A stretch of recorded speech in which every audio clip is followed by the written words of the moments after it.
Xtalks connects professionals in the life science, medical device, and food industries with useful content like webinars, job openings, articles, and virtual meetings to help you succeed in your career. This food industry-focused podcast brings together some of our editorial staff to share insights into the latest B2B industry news to help keep you up to date.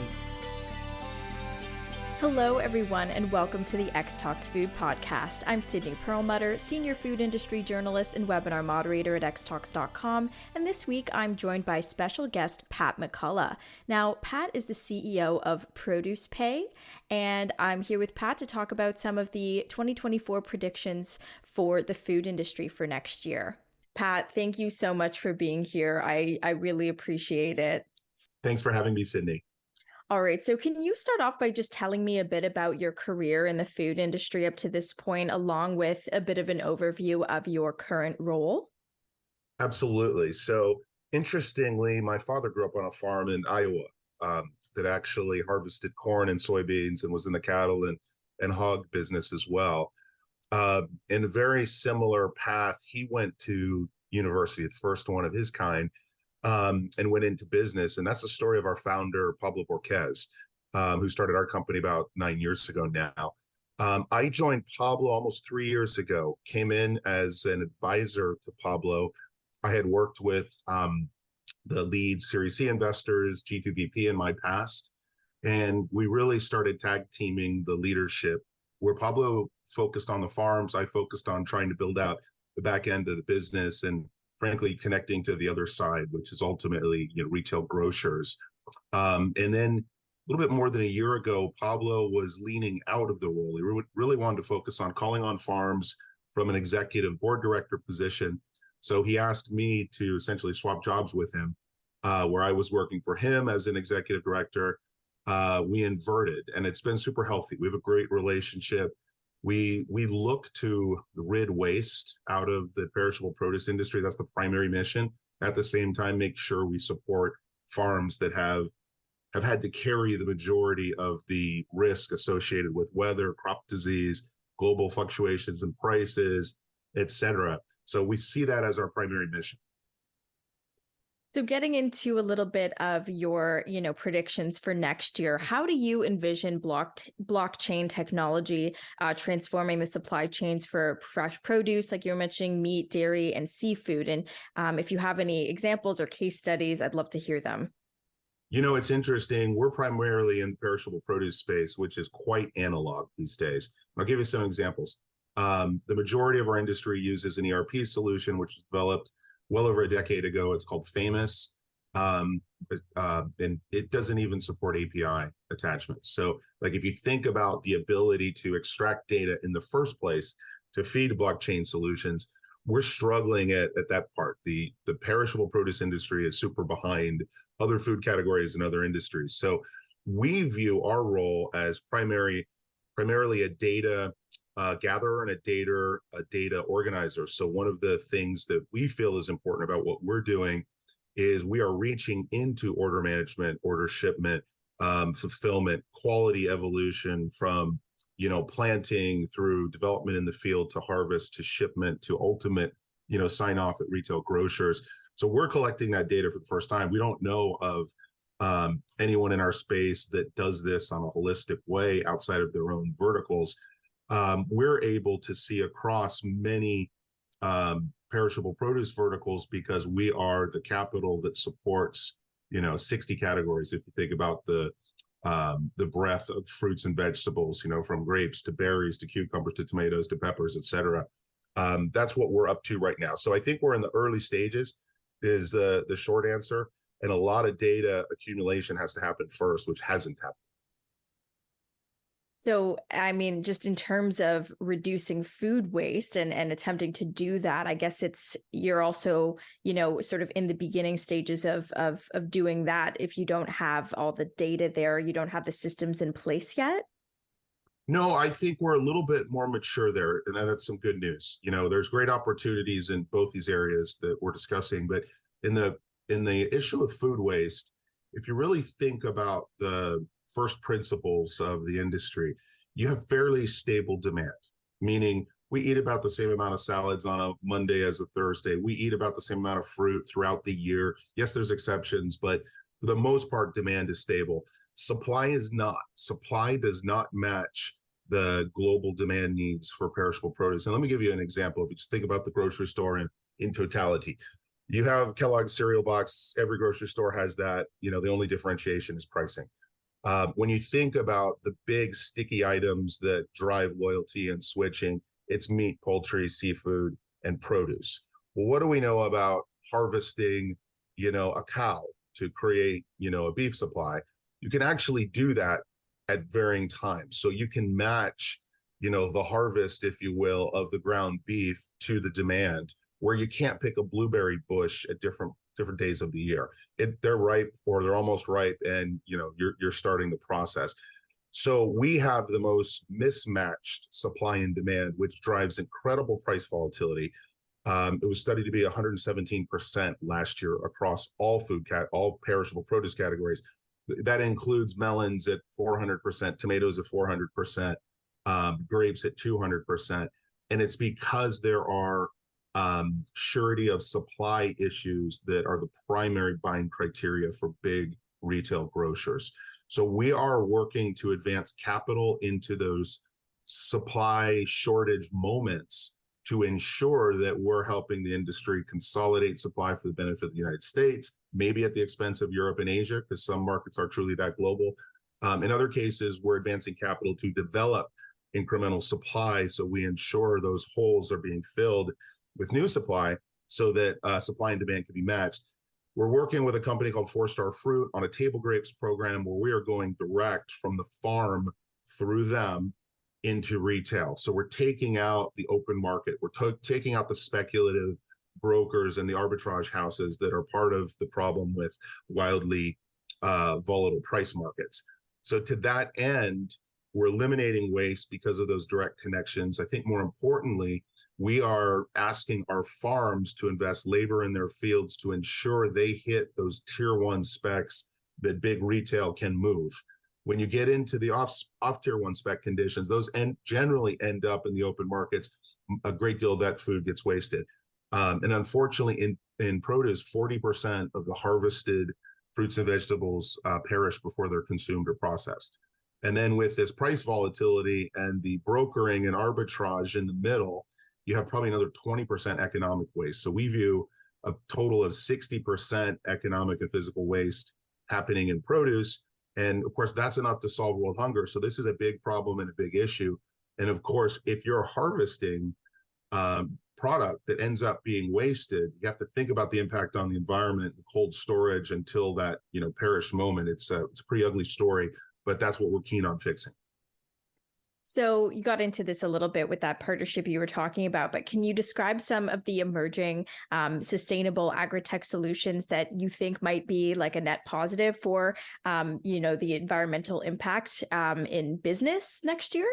Absolutely. I mean, we are supporting and asking our farms to invest in everything from regenerative farming to carbon offsets, carbon credits. We're looking at water restoration units in places like Peru, which have water challenges.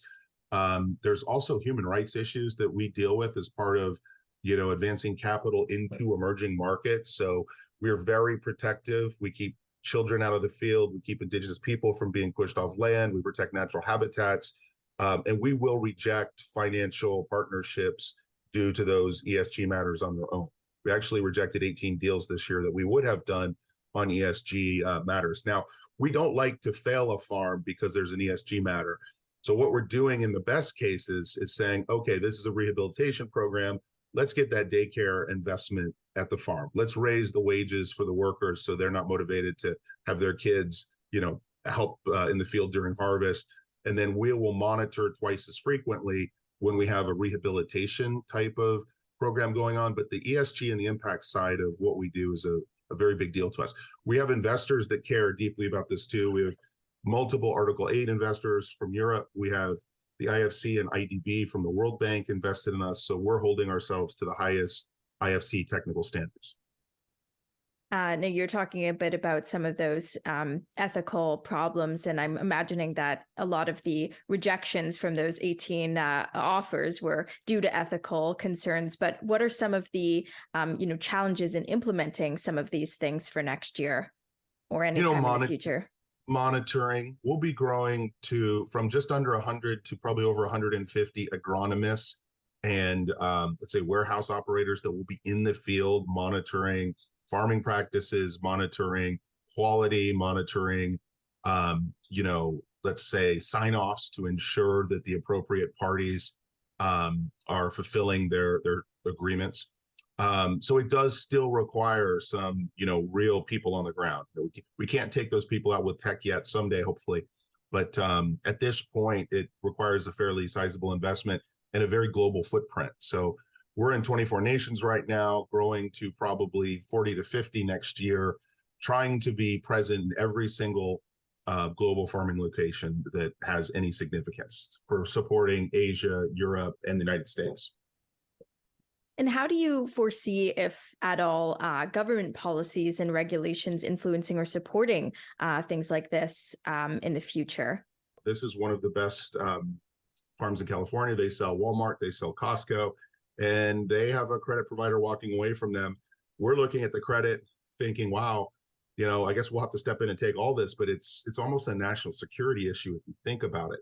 So there is a role here for government to protect the food supply and not let small matters like short-term working capital access, upset and create insolvency in our food supply. But, best I can tell right now, a lot of people are worried about different things than what I'm talking about. For example, the California minimum wage has significantly hurt the farming community and made it more difficult to make money and stay in existence. And we're losing a lot of farms to Mexico and Latin America. I frankly don't think that's good for our country, but that is definitely the course we're on. And we end up being in the middle of it because we sometimes are the last resort for capital, especially in more mature markets like the US and Europe. So when we're getting pulled in bigger ways and needing to come up with much bigger capital allocations, it's definitely a curiosity to me that need isn't being met by the primary banking sector. So how might consumer preferences and behaviors evolve next year in response to some industry changes, particularly regarding, blockchain, farm to consumer initiatives and sustainable practices? I see a couple big trends that are interesting. There is still a trend to premium fruit. Blueberries is an excellent example. There's incredible differentiation now that blueberry supply has caught up to demand. Of course, all the antioxidant, the health benefits that have been discussed publicly are driving demand in a pretty interesting way over the last decade plus. Supply has caught up, but now we see that some of those varietals, some of that supply is quite different.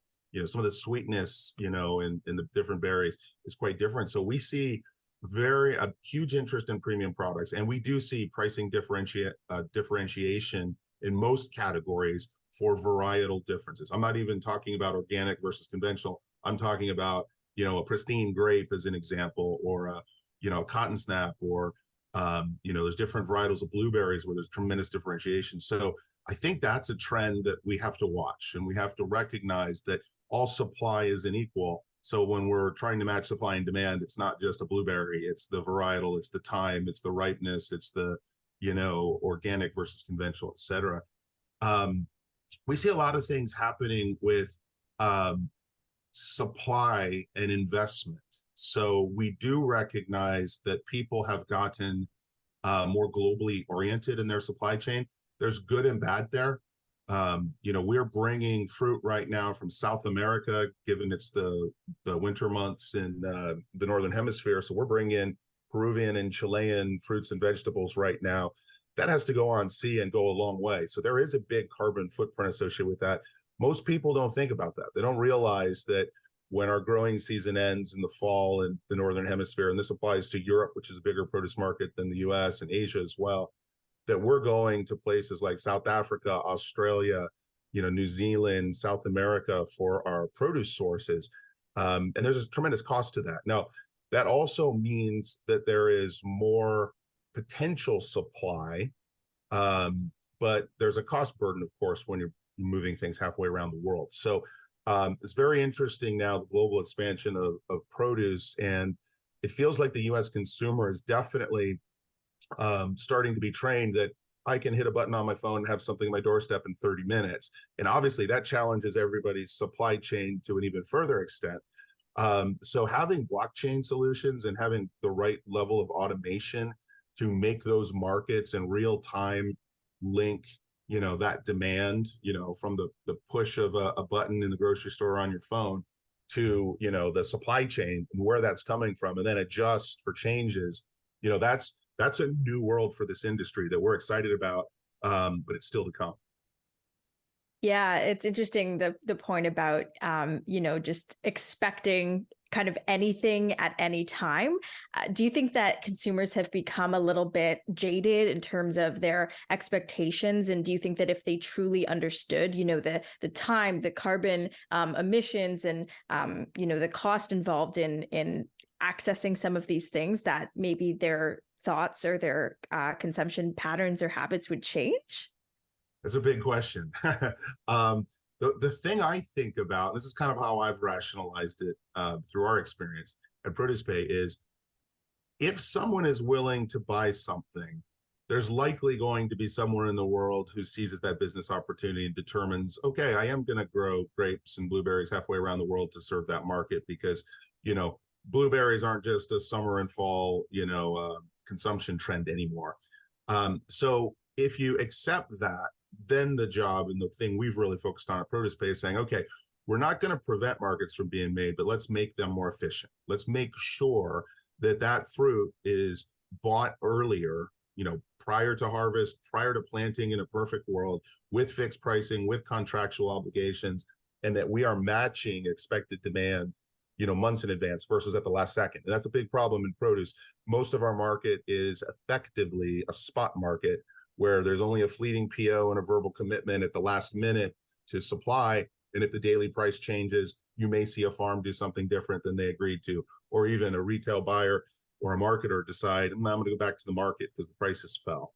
And that ends up creating quite a bit of mismatched supply, which then ends up being pushed into a market, potentially rebagged, repackaged, rebranded, and God knows where, that goes. So there is a real cost to not being organized and not having contracts in place early. And we are attempting to bring earlier fixed price contracts. Those are all new concepts for the majority of produce into the industry we serve. And in a perfect world, we'll be able to move that to multi-year fixed pricing and volume commitments. And I know there's several, big retailers that do this in every category they buy. For some reason, and I think we know the reason, is price volatility and surety supply. That hasn't happened yet in produce. We hope it does. We're trying to consolidate supply for the benefit of the U.S. consumer and big retail, so they can go to one place, get all their needs met, and not be chasing spot prices all over the world, every day. In your time at ProducePay, have you had to deal with the ramifications of any major climate incidents or things that would affect the supply of produce? Absolutely. Every season there seems to be one, and it's interesting. Is this the news media that makes us more aware, or was the world always like this? It feels like there's more weather events and there's more supply impacts. But anytime you hear about rain, like, interestingly, Hurricane Hillary, right? It came through California. Wasn't a big event from a human loss or a destruction perspective, but we did lose roughly a quarter of the U.S. table grape crops. They took on a concept called skin sag, and that's a huge disruption. We had retailers scrambling to find fruit in those months post Hurricane Hillary. And then imagine the more dramatic ones. Imagine those hurricanes, the droughts in the Midwest, in the past year. All of these things impact supply negatively, and they create a bigger imbalance between supply and demand. So we have two things that we manage when we think about that structural mismatch. The first one is what you're thinking about, which is weather events. Those are unplanned. Those are going to probably on average swing supply 10 to 15% at all times. In the worst case, it's going to knock 30% of the Chilean blueberries out, when they're underwater because of flooding in the past year.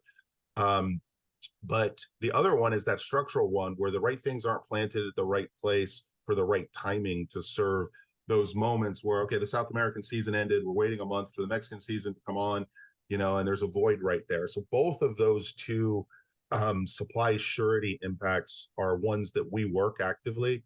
But there's no question climate change and weather events is the big scary one because it's not a known structural hole in supply. It's a fairly random one.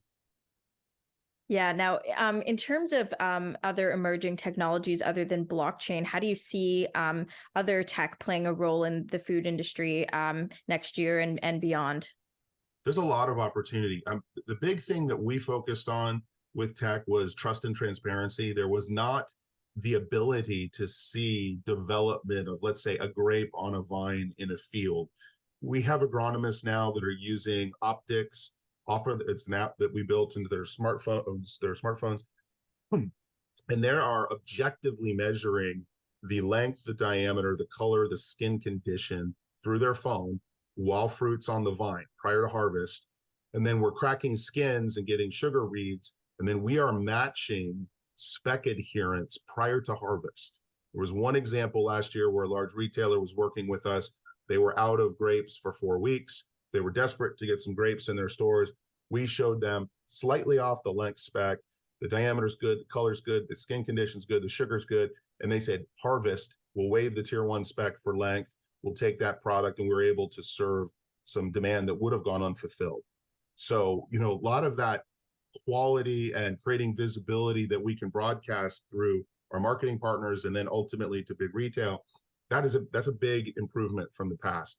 And we were able to take rejection rates at 3 of the largest 4 retailers in the US from on average 5 to 9% distribution center rejection rate to 0.5%, because we were able to give objective transparency into, you got a spec adherence here, this is good fruit, it's tier 1, you don't have to worry. And that proved itself when it got through to the DCs. That's really cool. What other predictions did we not talk about, or do you have any others that we didn't get to for next year? 2024, we think will continue to be a challenging year. We're starting off the year with, supply shortages already in certain categories. So that never makes the new year easy. We already know we didn't get enough rainfall to support Mexico, so yields are down 10% there. So I don't expect any relief from pricing. We've definitely seen the inflation move on our produce. I don't see how that's going to get better given demand continues to slowly, creep up with people, going to plant-based diets, with population growth, and supply is not growing with it. So that's the big challenge for our industry. Deploy capital, get more supply developed, and get ahead of that curve so we can provide some relief to US and European consumers on a price basis. But again, we're most worried about supply. Surety supply is the number 1 buying criteria at retail. Number 2 is quality. Number 3 is price, just to put it in perspective. So that's, if price was number 1, we would likely have the supply we needed. But because surety supply trumps those other 2 dramatically, we've seen that in our survey work. We've seen that in every conversation we've had with retail. We think that remains the big issue that we all need to manage in the best way possible.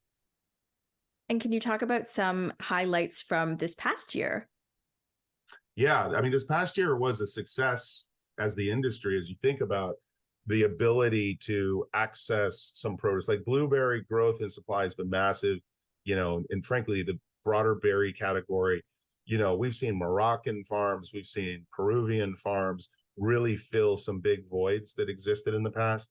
And we managed a lot of volatility in the year. There was as many weather incidents as I think we've ever seen as an industry in 2023. So a difficult year. Every region had something going on that was negative, and we were able to pull through and survive and get a lot more efficient routes to market built. And that's the thing I think we're most proud of at ProducePay.